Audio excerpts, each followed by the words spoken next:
요엘 1장 13절에서 20절 말씀. 제사장들아, 너희는 굵은 배로 동이고 슬피 울지어다.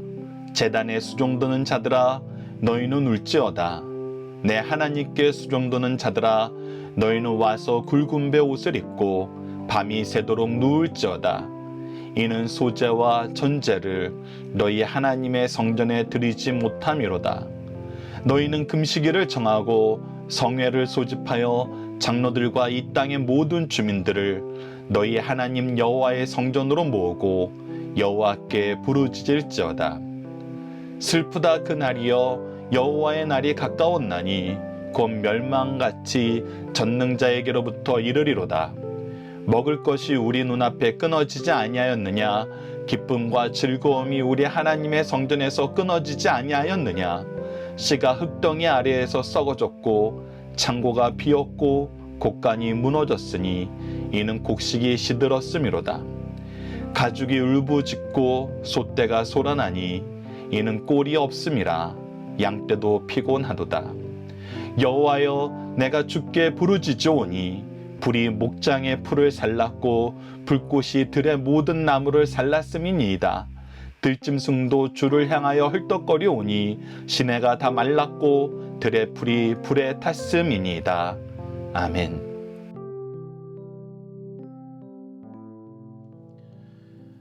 안녕하세요. 승리하신 가족 여러분, 그리고 강성성경연구원 여러분. 오늘은 요엘서 1장 13절에서 20절 말씀을 슬프다 그 날이여, 멸망이 이르리로다 라는 제목으로 함께 말씀을 나누도록 하겠습니다.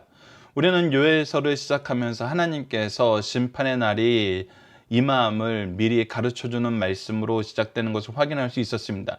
그러면서 우리에게 이야기하신 것은 하나님 앞에 회개하라는 것입니다. 하나님께 돌아오라는 것입니다. 우리의 모든 즐거움의 근원이, 복의 근원이 바로 하나님이었음을 다시 인정하고 하나님과 함께하라는 것이었습니다.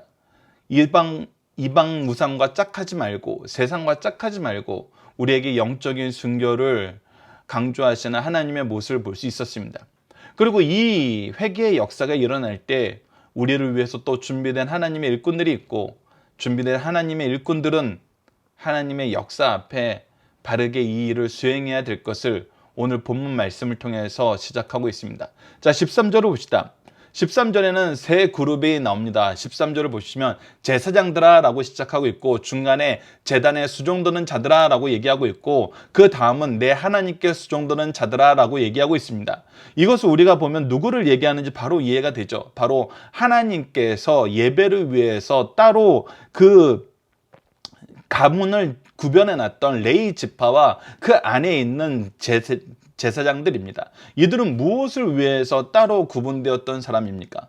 바로 제사장은 하나님께 나아가는 거룩함에 대해서 우리에게 가르쳐야 될 책임이 있었고, 이 거룩함이 예수 그리스도를 우리에게 가르쳐주는 이 제사였음을 보여주면서 제사를 어떻게 지내야 되는지, 왜 지내야 되는지, 이 안에 우리에게 주신 하나님의 언약은 무엇인지, 이것을 통해서 우리가 하나님께 예배드리는 모습은 어때야 되는지를 가르치는 사람들이었고, 이것을 위해서 하나님께서 따로 구분해 놓았던 사람들입니다.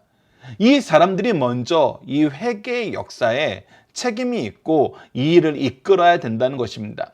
그래서 13절에 이렇게 기록되어 있습니다. 제사장들아, 너희는 굵은 배로 동이고 슬피 울지어다. 무엇을 하라는 겁니까? 굵은 배로 동인다는 것은 무엇입니까? 우리가 목숨을 걸고 우리의 생명이 하나님께 달려있음을 인정하고 하나님 앞에 무릎 꿇고 운다는 것입니다. 하나님 앞에 무릎 꿇고 먼저 회개의 기도를 올린다는 것입니다. 계속해서 보십시오. 제단에 수종드는 자들아, 너희는 울지어다. 너희들도 이 일에 함께 동참해야 된다는 것입니다. 내 하나님께 수종드는 자들아, 너희는 와서 굵은 배 옷을 입고 밤이 새도록 누울지어다. 지금 이 일이 우리가 모든 일반적인 일을 하면서 같이 할 수 있는 일이 아니라 오직 이 일에 집중하고 이 일이 하나님께 정말 전적으로 우리가 시간을 다하여서 매달려서 하나님의 은혜를 간구해야 될 때라는 것입니다. 왜 그러냐면 소제와 전제를 너희 하나님의 성전에서 드리지 못함이라. 즉 우리가 하나님께 드리는 기쁨의 예배, 아침과 저녁으로 드리는 이 기쁨의 예배가 사라졌고, 이것이 하나님의 징계이고 이것을 회복할 수 있는 분이 하나님임을 알고 너희들이 먼저 무릎 꿇고 하나님 앞에 회개하라는 것입니다. 그리고 나서 이 회개는 확장되어야 됩니다. 14절을 보십시오. 너희는 금식일을 정하고 성회를 소집하라 라고 얘기하고 있습니다. 우리가 이제 목숨을 걸고 우리의 생명을 구원하신 하나님 앞에 무릎 꿇어야 된다는 것입니다. 우리가 이 일을 이제 같이 하도록 이스라엘 민족으로 이끌어야 된다는 것입니다. 우리 성도들을 이끌어야 된다는 것입니다. 장로들과 이 땅의 모든 주민을 너희 하나님 여호와의 성전으로 모으고 여호와께 부르짖을지어다. 그래서 우리의 회개의 역사의 시작이 우리 가문의 회개의 역사로, 우리 민족의 회개의 역사로, 하나님 나라의 백성들의 회개의 역사로 이어져야 된다는 것입니다. 이 일을 이끌라는 것입니다.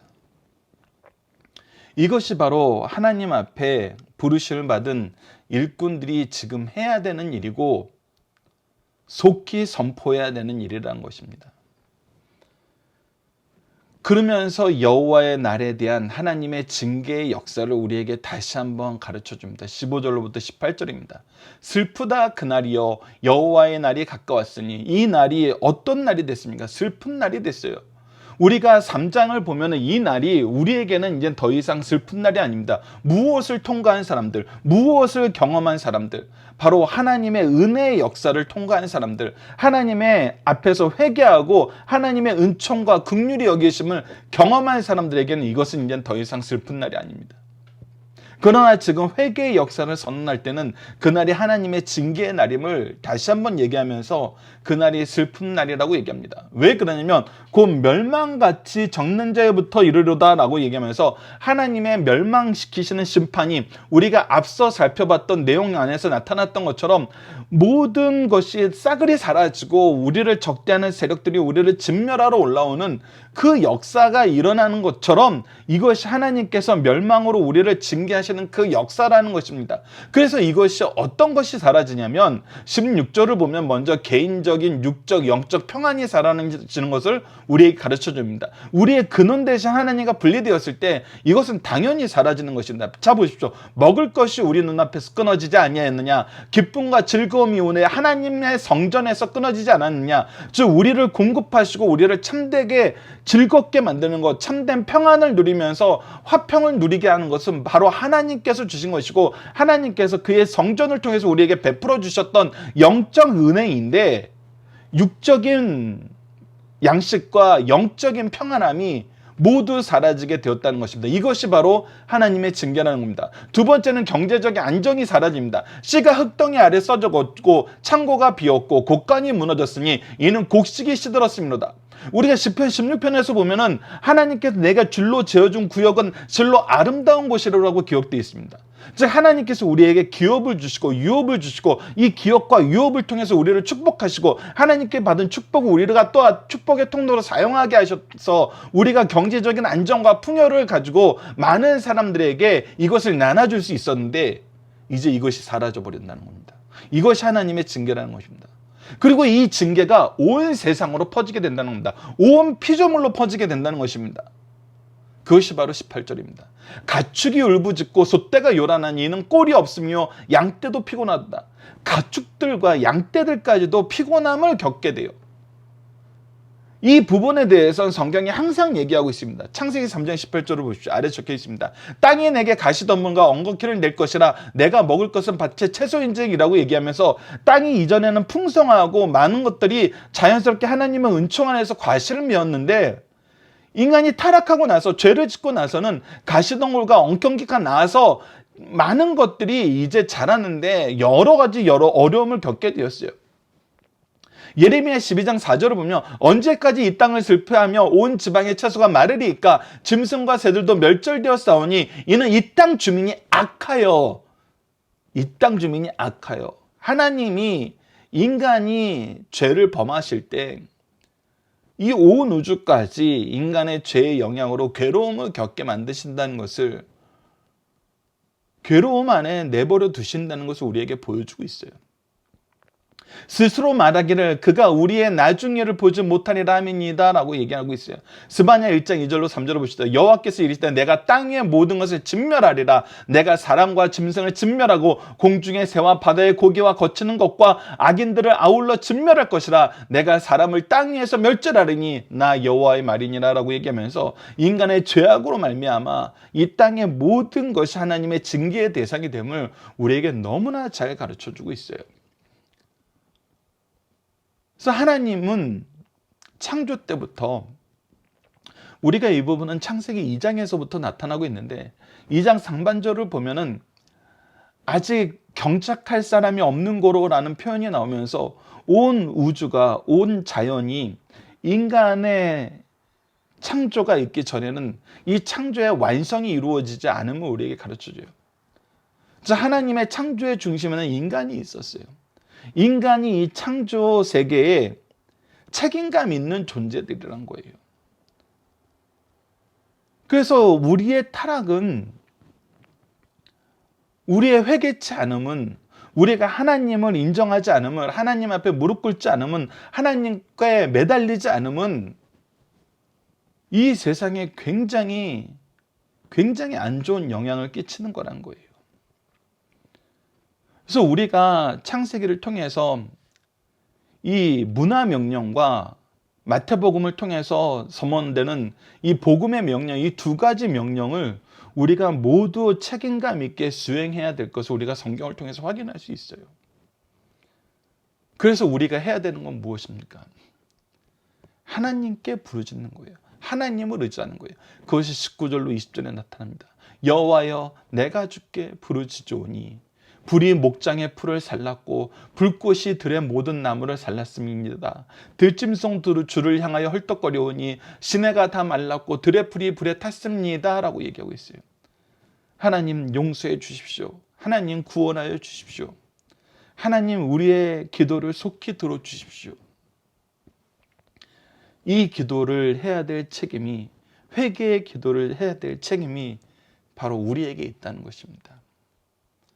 성경 전문교사로 먼저 부르심을 받은 여러분들, 가정의 가장으로서, 이 영적인 통로로서 하나님이 세우신 여러분들, 그리고 먼저 신자 되어서 신앙생활 하시던 여러분들, 우리가 먼저 회개해야 되고 하나님께 간구해야 된다는 것입니다. 자, 본문 묵상하기를 통해서 간단하게 복습을 해보도록 하겠습니다. 첫 번째는 예배 회복을 위해 영적 지도자들은 무엇을 해야 됩니까? 먼저 하나님 앞에 무릎 꿇고 우리의 죄에 대해서 회개하고 하나님께 드려진 예배가 회복될 수 있도록 우리 주위에 있는 모든 하나님의 백성들이 함께 이 회개의 역사에 참여할 수 있도록 그들이 이끌어야 된다는 것입니다. 자, 여호와의 날은 어떤 날인가요? 오늘 본문에서는 분명히 슬프다 그날이요 라고 얘기하면서 이 날이 두렵고 슬픈 날입니다. 그러나 3장에서 회개의 역사 안에서 하나님의 구원을 약속을 받은 사람들은 이 날이 기쁘고 하나님의 구원이 성취가 되는 놀라운 날입니다. 세 번째, 심판의 때에 어떠한 일이 일어나게 됩니까? 우리의 육적인, 영적인 평안함이 끊어지게 되고 경제적인 안정이 사라지게 되고 온 피조물들이 고난을 겪게 되는 일이 일어난다는 것입니다. 네 번째, 심판의 때의 성도는 누구를 찾고 의지해야 됩니까? 오직 여호와를 찾고 오직 여호와를 의지해야 됩니다.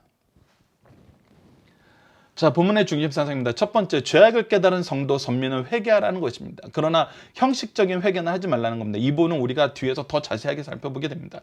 하나님의 심판을 감지했다면 슬퍼 애곡하는 것으로 만족할 수 없어요. 이를 깨달은 제사장 지도자들은 솔선하여 비상상태를 선포하고 금식하며 성회로 모여라고 얘기해야 됩니다. 여기서 금식이란 하나님 앞에 겸비와 회개를 나타내는 것입니다. 금식을 통해서 온갖 욕심을 죽이고 죄를 회개할 때 하나님은 그 마음을 귀하게 보시고 심판의 심판에서 돌이키십니다. 그러나 후대의 금식은 형식화되었고 경건의 과시로 남용되어 바리새인들에게는 자기 의를 나타내는 표시가 되었어요.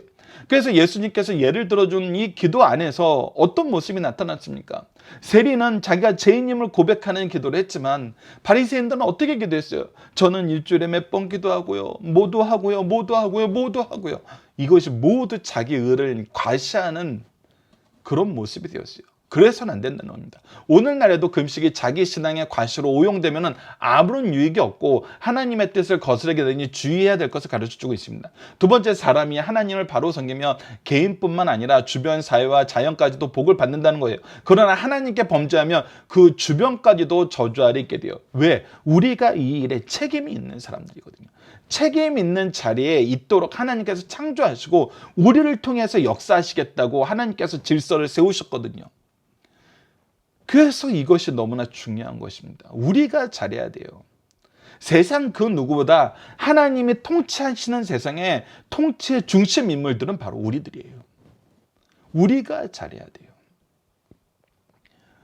박효일 목사님은 자주 얘기하셨어요. 이 나라의 대통령보다 더 중요한 거는 바로 우리들이라고. 우리 한 사람 한 사람이라고.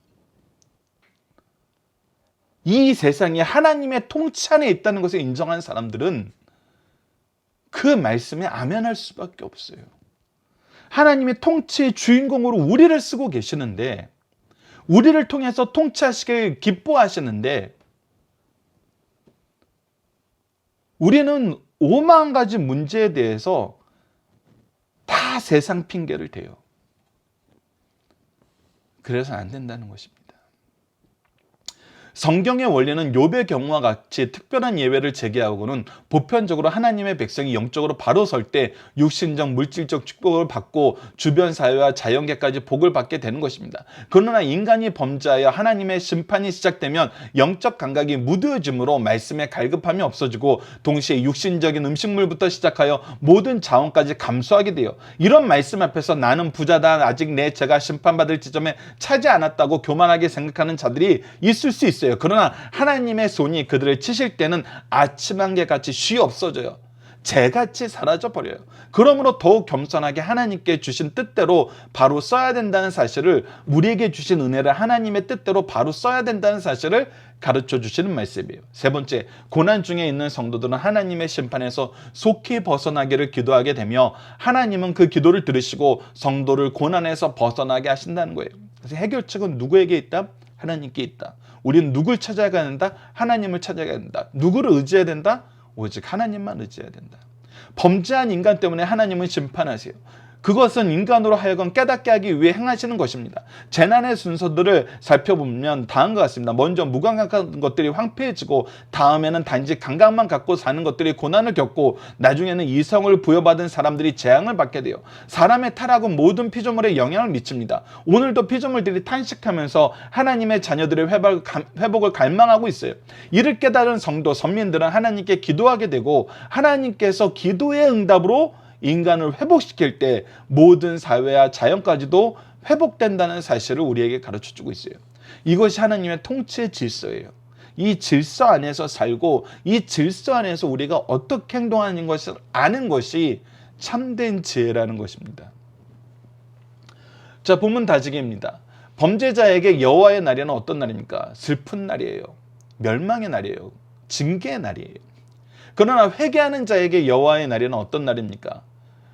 요엘 3장 16절에서 21절 말씀을 먼저 우리가 나눠보도록 하겠습니다. 여호와께서 시온에서 부르짖고 예루살렘에서 목소리를 내시리니 하늘과 땅이震동하리로다. 그러나 여호와께서 그의 백성의 피난처 이스라엘 자손의 산성 되시로다. 우리가 회개하고 하나님의 은혜 가운데 머물게 되면 하나님의 역사는 우리에게 피난처의 역사, 산성의 역사예요. 그런즉 너희는 나는 내가 내 선산 시온에 사는 너희 하나님 여호와인 줄 알 것이라. 예루살렘이 거룩하리니 다시는 이방 사람들이 그 가운데로 통행하지 못하리로다. 우리를 거룩하게 하시는 하나님의 은혜의 역사가 우리를 둘러싸고 있다는 거예요. 그날의 산들이 단포도주를 떨어뜨릴 것이며 작은 사들이 젖을 흘릴 것이며 유다 모든 시내가 물을 흘릴 것이며 여호와의 성전에서 샘이 흘러나와 시딤 골짜기에 되리라. 이것은 하나님의 은혜로 우리가 모든 풍요를 다시 회복한다는 거예요. 그러나 애굽은 황무지가 되겠고 에돔은 황무한 들이 되리니 오히려 애굽은 나일강이 있어서 항상 물이 넘치는 곳이었고 이스라엘은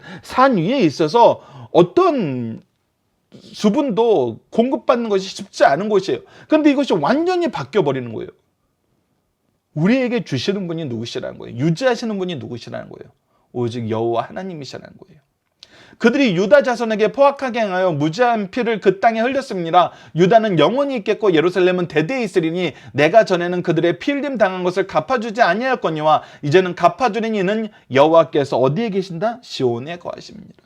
우리와 함께 하시기 때문이라는 것입니다.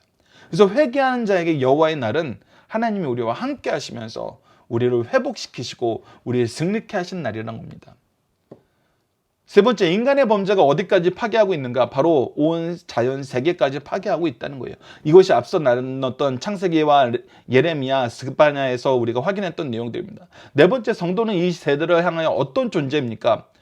들짐승도 주를 향하여 헐떡거리오니 시내가 다 말랐고 들의 풀은 불탔습니다. 라고 사실 이것이 19절에서 20절 말씀 같죠. 여호와께 부르짖으오니 라는 말씀으로 시작하는 거잖아요. 그래서 우리는 하나님 앞에서 우리가 우리의 죄를 먼저 회개하고 하나님의 은혜를 간구하는 이 제사장적인 삶을 살아야 돼요.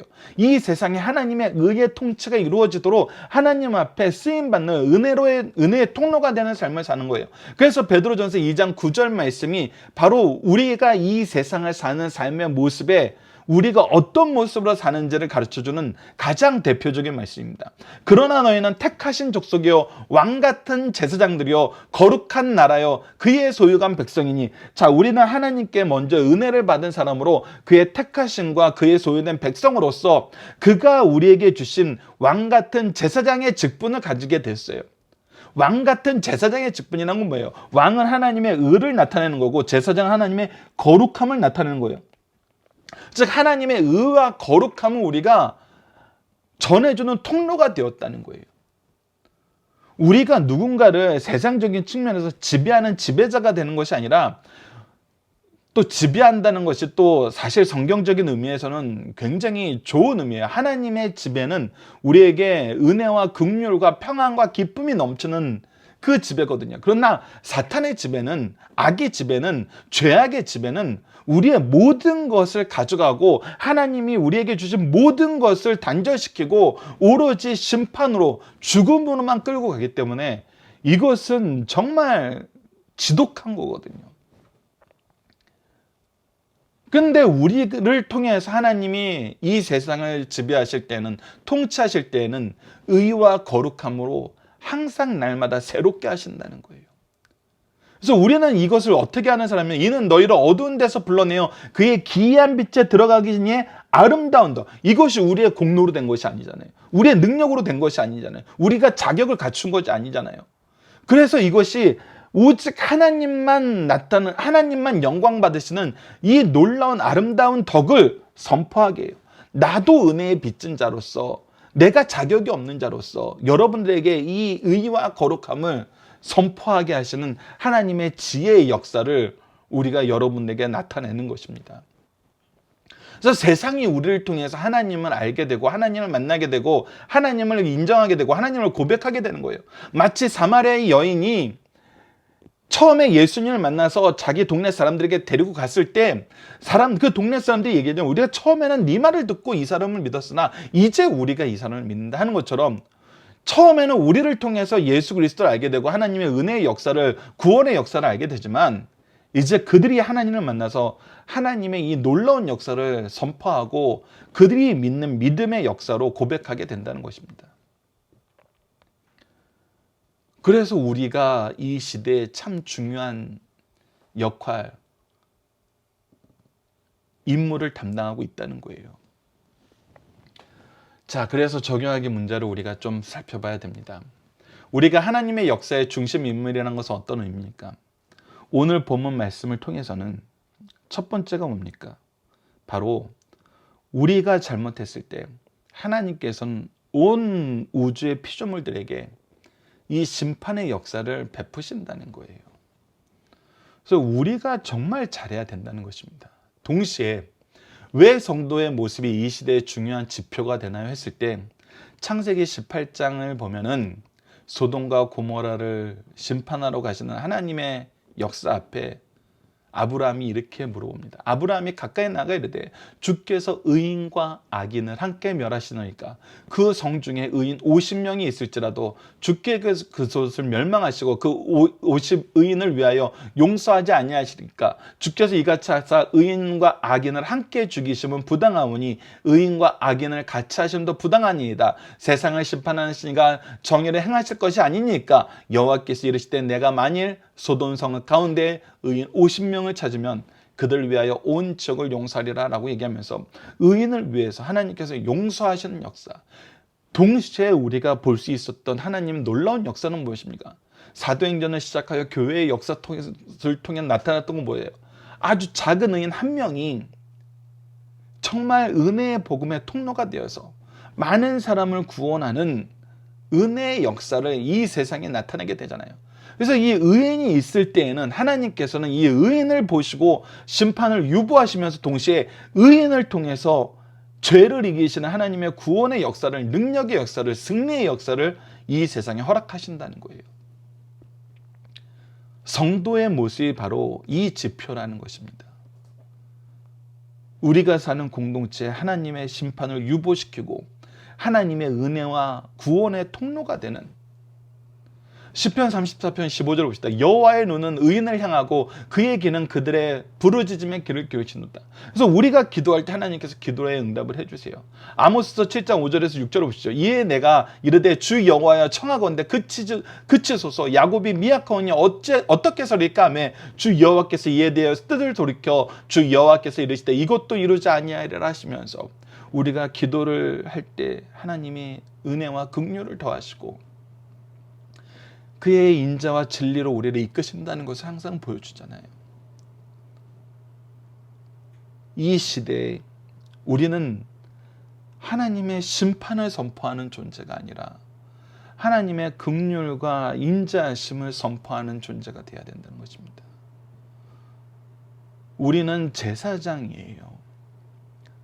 죄의 문제에 대해서 우리가 먼저 책임감을 가지고 이 시대의 죄악에 대해서 우리가 먼저 기도하면서 하나님 앞에 무릎 꿇는 존재들이란 겁니다. 그리고 우리가 이렇게 기도했을 때, 우리가 이렇게 살 때 하나님은 우리의 기도를 들으시고 우리를 통해서 하나님의 구원의 역사를, 회복의 역사를, 긍휼하심의 역사를, 인자하심의 역사를, 온유하심의 역사를, 사랑의 역사를 은혜롭게 허락하신다는 것입니다. 이번 주 공동 기도 제목은 우리가 항상 성경 말씀을 통해서 하나님의 뜻과 역사하심을 잘 가르치는 부모와 스승이 되게 하여 주소서. 이를 통해 미래에 대한 참된 소망을 소유한 자녀가 되게 하여 주소서 기도하는 것입니다. 그리고 오늘 본문 말씀을 통해서는 하나님의 사랑이 항상 우리를 향하여 있고 우리를 죄에서 구원하시고 죄를 멀리하도록 항상 교훈하시고 보호하심을 보게 하시니 감사합니다. 때로는 우리를 심판하시고 회개하게 하시기 위해서 역사를 보게 하심을 깨닫습니다. 우리로 회개하게 하시고 애통하는 기도를 통해 먼저 받은 은혜를 나누며 제사장의 마음으로 항상 하나님의 은혜를 간구하는 삶을 살아 하나님의 사랑과 구원의 은혜를 세상에 바로 전하도록 인도하여 주시러 기도하는 우리 승리한상 가족 여러분들, 강성성경연구원 여러분들에게 기도합니다. 감사합니다.